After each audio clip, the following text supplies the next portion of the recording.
Okay, welcome to this episode of Perspective on Athletics. Today we have Bill Chaves. He's the Director of Athletics at Eastern Washington University, an FCS school, and he's going to talk to us today about a variety of things related to Eastern Washington. Bill, I sure appreciate you taking time to join us today. Hey, thanks, Mark. I appreciate it. This is great. Well, it's great. And while Perspective on Athletics typically is dealing with the smaller college market, I think it's all relative. So Eastern's not a BCS school, so in some ways some people might consider you a small college, and we're going to talk about that angle a little bit, but we want to learn a little bit more about what's happening up at Eastern Washington.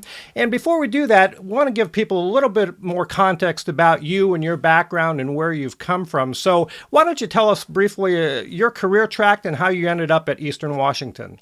Yeah, sure, Mark. Thanks. I'll give you the elevator speech a little bit. Maybe we'll just go to the 22nd floor. But been in the business for about 25 years, and I've been in a lot of different divisions. Started in actually Division II, so certainly have an idea of what it takes to roll your sleeves up and kind of get it done, if you will. And then was very fortunate to have a lot of different little career paths like we do, and was a high school athletic director for 3 years in my hometown and my wife's hometown in Connecticut, and then went back to the college game and was very fortunate to be hired by Ian McCaw at Northeastern University. And from there, Ian and I went to UMass and then Baylor, and Ian's still at Baylor at this stage of the game, and they're just doing tremendous things down there. And we came in '03 after the tragic situation with their men's basketball team. And so we were the administrative team that came in afterward. And then in '07, I had the opportunity to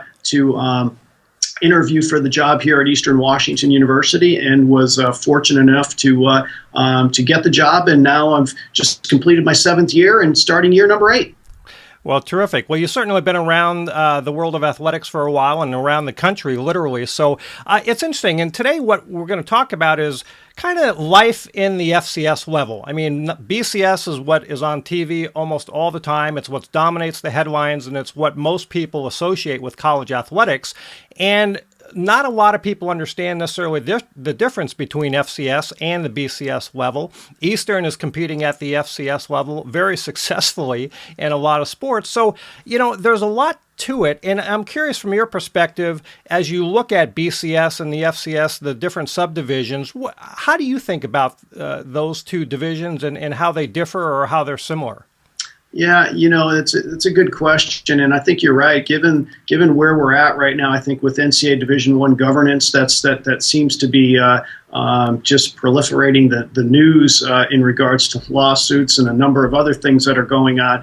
At the end of the day, and I think hopefully, Mark, you've been in this as well. People are people, and it's a people business, and it's about your student athletes. It's about having the ability for an institution to understand why they maybe have an athletic department and how you can use that athletic department for the greater good of the university. And that doesn't change no matter what institution you're at. And so, from that perspective, I've got 325 student athletes here that I'm concerned with on a day-to-day basis to make sure that they first and foremost earn their degree. Secondly, hopefully figure out how to be a leader in some way, shape, or form. And thirdly, perform at the highest level while they're here. I mean, and it's very parental. I mean, that's pretty much what it is. I mean, there's going to be days where you're going to have situations where you got to, inform folks that maybe you're not living up to a standard or an expectation, or you're praising because they're just getting it done. So, and there's everything in between. But that doesn't change no matter what institution, what department, what athletic department you are in the country. Well, and it's refreshing to hear that, because I don't think people understand that. They see all the negative headlines. They read all the headlines about the money that's being spent and the money that's being generated, how much coaches are being paid, and they too often are quick to forget that it really is about the student athletes, and that seems to be your approach. It is, and just the truth. I hate to get around to the truth, but we have certain coaches in the country that make what our budget is. And so at the end of the day, certainly there's just things that are just interesting what gets out in the public narrative versus what maybe is reality. And our reality is we've got student athletes that do play at the next level. They do play on Sundays. They do play in the CFL. They may go on to Europe and play basketball there or what have you. But truly, as we all know, that there's going to be a shelf life for anybody playing athletics. So you need to go figure out what your next, what your professional life beyond that's going to be. Right. You know, it's interesting, though. You've been at the BCS level and now the FCS level, and you talked about resources. And obviously, resources aren't the answer to everything, but they sure make some things a lot easier. As you think about the BCS versus where you are now and the difference in resources that are available, I mean, is there a huge difference? What is the main difference that you would point to maybe when it comes to resources and what you can do with your programs? Yeah, that's a good question. I mean, I think it's all relative to kind of the band that you play in. And for us, it's about the Big Sky Conference. And I'm always going to look at, you know, now that we've added, or I guess re-added, Idaho back into the mix with everything except for football at this point. So we've got 12 schools. So I take a look at the other 11 institutions and how can we be competitive with them? Because truly, really, I think any competitor wants an opportunity to be able to hopefully win a conference championship. Beyond that, you know, we're happy if one of our sports are able to go on to the NCAA level, but we're also very realistic as to where we are. And it would take a David versus Goliath scenario for us to go do something. But we understand that, we relish that. But, you know, it's all about opportunity. And truly, our student athletes have a great opportunity to participate here, to play, and hopefully further themselves. Yeah. You know, and I think that's a good approach and a good way to look at it. But nonetheless, resources are a big part of any Division I budget, and generating resources seem to be an ever-increasing component to what the operation is all about. And I'm sure you're no different. And you're operating up near Spokane and in Cheney, which is near Spokane. But so you're in a market that is a relatively small market. You have Gonzaga University nearby. You've got Washington State University nearby. What is that like in terms of competing for resources or a fan base? Is it an issue, or how do you approach that or deal with that? Yeah, that's a good question. I think at our level, and I say that, just the FCS level in a regional comprehensive institution, your biggest, if you will, supporters financially are going to be the institution, and in our case, our student body. I mean, they make us go. That's just the truth. And so we have to always make sure that we've got them on the first and foremost as far as everything we do.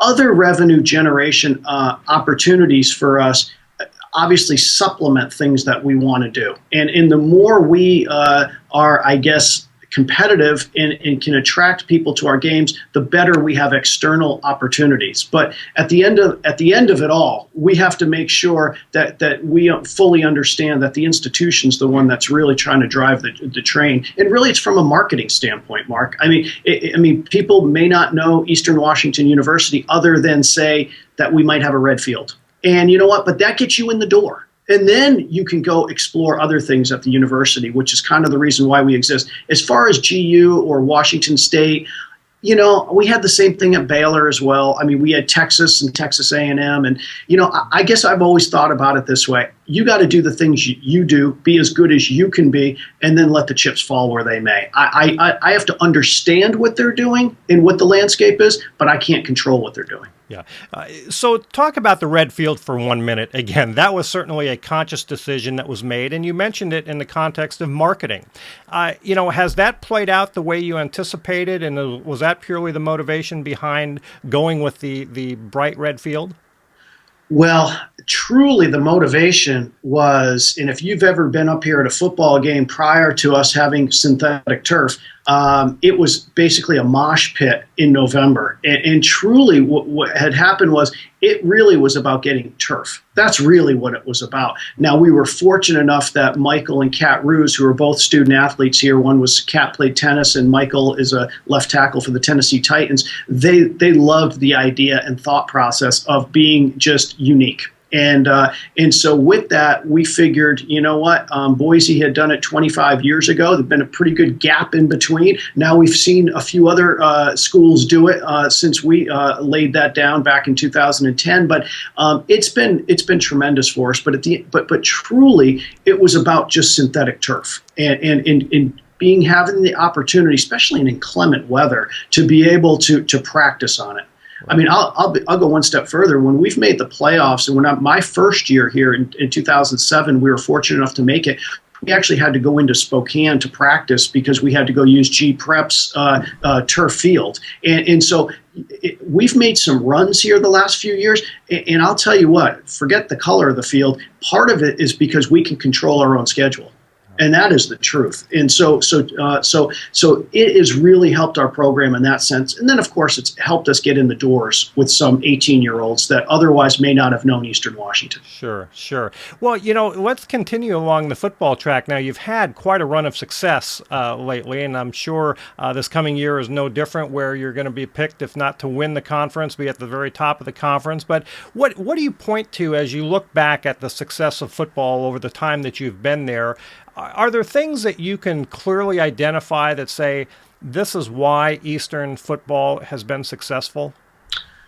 Yeah, and it started long ago, way before I ever got here. And, certainly we've had coaches, going back to Dave Holmes and Dick Zorns and Mike Kramer and Paul Wolf, there really has always been kind of a secret sauce here in a sense of our roster better be chock full of Washington kids. And that's pretty much what has gone on from the beginning. And it continues today. I mean, of our roster, I would say 70% are Washington kids. And so truly, we are Washington's team. And so that has been always something that has kind of grown up throughout the time that this program's existed. And we've always had some success. I mean, this program has been successful. So I certainly don't want to take any sort of credit in regards to all of a sudden, wow, the football program's at a certain level. We just have been fortunate to be able to hit the playoff scene here the last few years. And, winning kind of begets winning. And culturally, I think our guys now are at a point where they're just, they have an expectation. And as long as things go right, I would say from an injury front or those types of things, things have to go right. We've been fortunate enough with Coach Baldwin and his staff to be able to really, obviously win more than we lose. But again, the whole expectation of where we're going to be, it permeates the whole program. I hope you'll talk a little bit more about culture. When you say that, I think you were talking specifically about within the football program and once you're at the level of winning. But what does winning with your football program do for the rest of the department? Is there a component to that attitude that we're expecting to have high levels of success? Is that something that is across the board in the department, or are you talking that that's just within the football program? No, I think you're right. I think it goes through the whole department. And, football, even in our last maybe 10 years, I would say, has just reached a different level in this country. I mean, there's a zenith for football, and it doesn't really matter the level of football. And, for us, we are in, I guess if I look at what's happening in Division I, I kind of look at it as, we kind of play a regional brand of rivalry, whereas the others might be playing more of a national brand, if you will. And I'm not even so sure that our brethren in the FBS are excited about, quote unquote, their rivals, as say a West Virginia has to play a Texas, and Texas is not playing Texas A&M anymore. I mean, that's a head scratcher, honestly. But we get to continue to play Montana and Portland State and Montana State, and that's a big deal for folks around here. And so with all that being said, no doubt, when football is successful, it does permeate the whole department. Yeah. And when you talked about recruiting, you mentioned primarily Washington State, which makes a lot of sense. But as your programs have gotten more successful, it seems like the ability to recruit more nationally might open a few more doors. Has that been the case, or do you still focus primarily on the in-state kids? Yeah, I think we've determined to some degree, and every institution has their own, I guess, recipe for success. We know that there's a level of let's just take the state of California, because we're right next door, and again, we would never discount Oregon or wherever, but at the end of the day, California, we've had more success with kids from Northern California than Southern California, and I think there's a climate piece. And at the end of from that perspective, I think we just understand what has worked for us and what maybe doesn't work for us. Yeah, got it. That makes sense. I want to transition into something else briefly. I know that Eastern is very aggressive or innovative in some ways, maybe with its marketing efforts. The field might be one example of that, but also your department is very active on social media, and you've done some unique things that you seem to be ahead of the curve. And while you have a wonderful staff, I'm sure that handles some of those things directly, what are your thoughts about the new media, the new technology that's out there, and how it's all integrating and working its way into the athletics world? Yeah, you're right. You mentioned our staff, and as a former athletic director, you're only as good as your staff. And we've got some folks over on our external side that have done a great job. Obviously, I think Ken Halpin a little bit, and certainly Ken leads up our external area. But we've got some folks, Kyle Bruce, Kyle Hoob, Paul Fisher, and Dave Cook. They do a great job of really anticipating sort of what we can do with, again, the resources that we have. And I think we're in the technology age, and we just have to be open to figuring out what works for us. And, what works for us may not work for somebody else. But I think it just starts with being open to the thought of possibly trying new things and possibly failing along the way. I mean, honestly, not everything's going to be a success, but we did win some sort of an award, a SOMI award, which is awesome.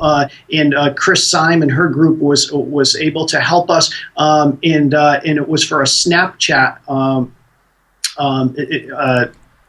It was based on us doing some sort of a Snapchat piece over the course of a playoff game, and not many people had thought about doing that at this stage of the game. And you just sometimes have to take risks. Yeah. No, well, it's great, and to be open to do that, I think, is the key, and it certainly seems like you are. As you sit and think about the future of Eastern, certainly you've got great success trending in football, and your other sports are having success as well. What do you see for the next 5 years for Eastern? And then maybe how, as it relates to the greater world of collegiate athletics, whether it's what's happening now with the discussions about reform efforts for the Big Five conferences. What are your thoughts with regard to that, and where Eastern's future fits in? It's a good question. It really is. And it's almost like you have to look at a crystal ball to some degree. We're in this... We're in this world of, I know the Big Five is the buzzword's autonomy, right? Now, having said that, and I think this is just, again, the truth, is that the last time we went through reform, it was those conferences that actually put forth and actually got through the reform. So in a weird way, they didn't like the reform that they had, close to 20 years ago, which I find fascinating. So anyways, but we're kind of going through the next iteration. I don't know. I guess I look at it as, I think we're going to try to be as relevant as we can on a regional basis. And if we're able to continue to move forward and have a very good football program, that's the one sport that gives us a chance to possibly get on the national level. There's other sports certainly that can. And if we were ever fortunate to make the NCAA tournament in basketball, certainly we could have a 5-day window, and it would be extremely exciting. But I think what we do at our level is more about kind of regional aspect and versus the national aspect. So I think that's how it's going to play itself out as we move forward. But from what I'm gathering, I think those Big Five still want the 351 schools under the big tent, if you will. I still think that they do want that, but it's going to be interesting here in the next couple of months on how things kind of evolve.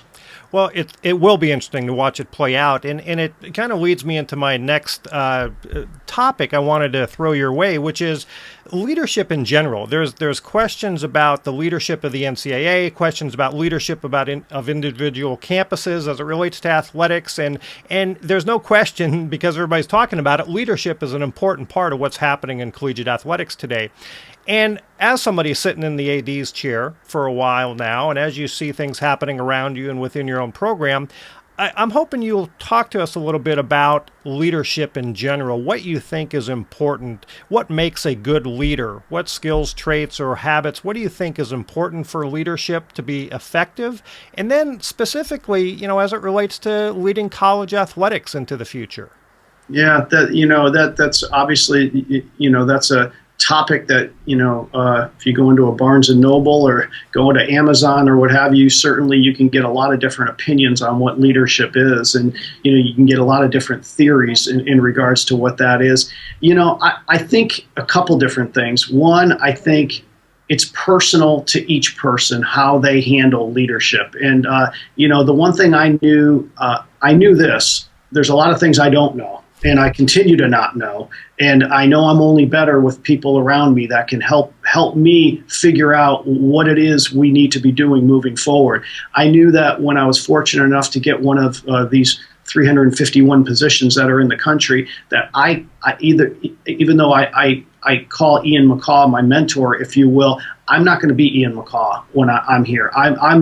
He's not going to be Kevin White, who was his mentor, and I wasn't going to be Ian McCaw coming here. I needed to be who I was going to be, and I would say that's probably something I would say to anyone is that there's principles that you need to kind of figure out, but then again you need to be yourself. And then the last piece I would say to some level, and again I don't have all the answers, but I will say this is that this industry, among others, is to some degree you need to know the facts. You need to be well educated. You need to, understand some things. But there's an aspect of soft skills that you being able to connect with people and to be able to get them to kind of think in terms of how are we doing something versus, say, Bill's doing something or someone else.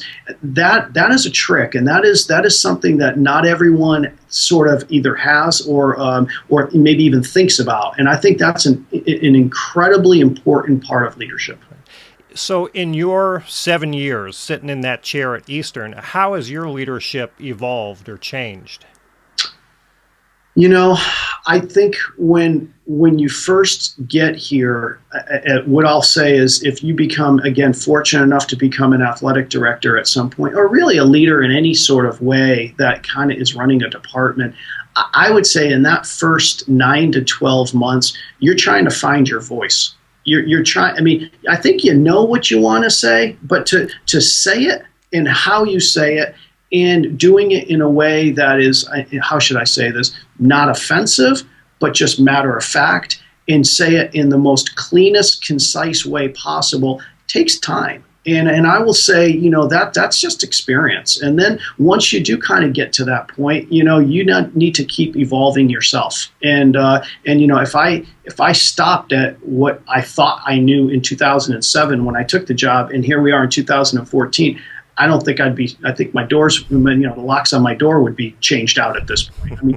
You have to keep evolving. And like I said, I know when the buck does stop at my desk at some point, and you have to make decisions. But I try to get as much information as I can before I make those decisions. And then the last thing I will say is, you know what? We're not perfect. And I'll be the first one to admit if we made a poor choice or a poor decision, you know what? I can look back and anyone can Monday morning quarterback anything. But in real time, you have to make decisions based on what you think is the best thing at that point. But you have to be big enough to be able to say, you know what? We may want to go in a different direction. And, I tell my staff all the time, don't be critical, be curious. Yeah. And you know what? Anyone can be a critic. Anyone can sit in the cheap seats with popcorn and be critical of something, but it's the ones that are doing they're going to make mistakes if they're doing it right. Mm-hmm. Well, I think your responses fit naturally into what I'm going to ask you next, which is, some advice for people trying to break into the business. There are literally hundreds of graduate programs in sport management, athletic administration, what have you. So the reality is there are far more students graduating with these degrees than there are actual jobs, I think. And so everyone's always looking for an advantage, an edge, and what can they do to help prepare themselves more. So I'm curious what your thoughts would be, and I'm sure you have these types of conversations with students, but what would you say to somebody about, if you're doing everything you can to prepare yourself, you want an opportunity to break in, what's your advice to those people? Yeah, so back when I went to school back in the mid to late 80s in college, there were really only three schools that were doing sport management: St. Thomas University, which used to be Biscayne College in Miami, Ohio University, and the University of Massachusetts. And I've been fortunate actually to go to two of those three schools to have degrees. And so I think there was a proliferation of programs that occurred afterwards because there was a need. There was no doubt. There wasn't enough programs, and now we've kind of flipped. As you said, there's probably way more programs and folks getting out with this degree than there are opportunities. And so with that, what I suggest to folks is, if you're going to talk intercollegiate athletics, and that's all I can really speak to, since I've kind of been in this for a number of years, is that you need a port of entry, and you're going to need to figure out how are you going to bring value to a department. What are you going to do to be the best at that? And then when you have that ability, whatever that is, it could be in compliance, it could be in academics, it could be in fundraising, it could be in marketing, it could be in any one of those types of things. But you need to do it to the nth degree so that then you get more responsibility heaped on you. Eventually, you might get to a point where you start having folks report to you. And then then that becomes a whole different scenario, because you're just not doing your job then in saying, here's what I did today. No, it's actually you're trying to help people do their job. And that's what we did today. And then finally, the next level is, do you have an opportunity to potentially sit in a chair like this? And you know what? I've seen, Mark, over the course of time, people think they've gotten into this wanting to be an athletic director, and they decide, there's a better avenue for me, or my skill set is better to do X, Y, or Z. And maybe I'm better at a number 2 or a number 3 position and not an AD position. And you know what? That's fine. That's fine. And you know what? Not everyone is cut out to necessarily want to sit in this chair and do this. Right. What do you look for if you have any position available, whether it's an internship or an associate athletic director? Are there characteristics or things that stand out in people, candidates that you look for that you think are important? Yeah, it's interesting. And you're right. I do get students sometimes that come in maybe at the end of the rainbow, obviously, of their academic career, if you will. It never hurts if you start as soon as you can to go try to get experience. I mean, you have to couple your academic pursuits also with some sort of experience, and that can come in a lot of different forms. Here we have a Spokane Regional Sports Commission. We have, various schools that are here, even high school, administration, something to that effect. But you need to go get experience, whether it's events as well. I mean, we've got the largest 3-on-3 basketball tournament in the world here in Spokane. So you need to go figure out how to get experience. But moving forward, it's a scenario that I think you just have to understand exactly what it is you want to do, but then also not be afraid to reach out to people to help you along the way. As far as us hiring, two things. One, obviously you need some competency in whatever it is you're going to be doing. That's number one. But number two, no matter what it is, be prepared for the conversation. There's so many times that we have interviewed some folks, and they don't even know which one it is. It's like secret shopping to some degree. I'll throw a question in, and just to see how prepared they are for the interview, and that might be the difference between someone moving on to the next step or not. So, preparation and then to have some sort of a plan. It doesn't mean that you know everything. Qualify it. Just say, hey, look, I'm not at Eastern Washington, but if I were there, I would try to put X, Y, or Z in place. It may not fit or not. I'll figure it out when we get there, but at least there's some forethought. Yeah, great. And then finally, Mark, have some energy. have some energy. Yeah. And you know, and I'll say this to some folks too, is the one thing you can do through the process is make sure that you're enthusiastic about wanting to get to the next level. If you get to the final level where the job's actually offered to you, then that's when you have the opportunity to say whether or not that's a fit or not. But up until then, it's not your process. It's not your process. So you know what? The only thing you can do is determine whether you want to be a candidate or not. No, I think that's great advice. And I think if people really take to heart what you just said, they can really go a long way to better their opportunities and their chances of landing a job here, because it is so competitive, like you mentioned. It is.